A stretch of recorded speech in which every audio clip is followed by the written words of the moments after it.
Yeah, so we're at the Pacific Mall right now. People just walk around and they got lost here. You can see this. That is the Pacific Heritage Town. Kongfucius Says. We're going to be talking about the idiom 打球竞赛. Wai daga. Wai daga means hello. So basically today we're going to be talking about 打球竞赛.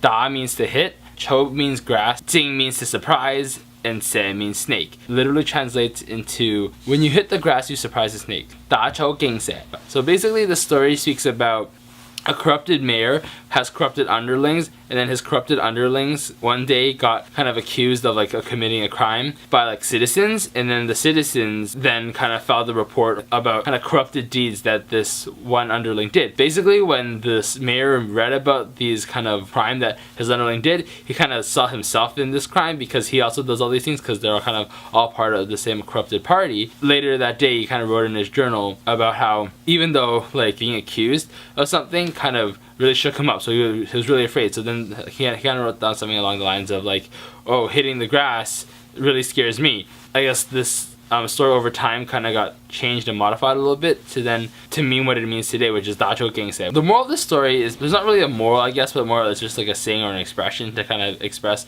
a thought or a greater idea of like not to surprise people when you're trying to accuse them of something. So the saying now basically is most applied to like policemen or in the police force. So for example, we were just at the Pacific Mall when we were at Cha Time. Basically, Pacific Mall is a place where a lot of Asian people go to. 打球竞赛 basically kind of can be applied to the situation when like the cops are going to visit Pacific Mall. If they kind of know about it in advance, like if like the cops have done something suspicious or like kind of alerted them, you can't find the DVDs, so then they're not in trouble, right? If you hit the grass to surprise the snake, then either like two options will happen. Either like they'll either like hide the DVDs or they'll run away. You want to be like inconspicuous, so you don't want to 打球竞赛, or like you don't want to hit the grass to surprise the snake. So that's kind of how the saying is used and how it's modernized now. The moral of the story is that you don't want to, sometimes it's kind of good to like not surprise people or not to shake the waters too much.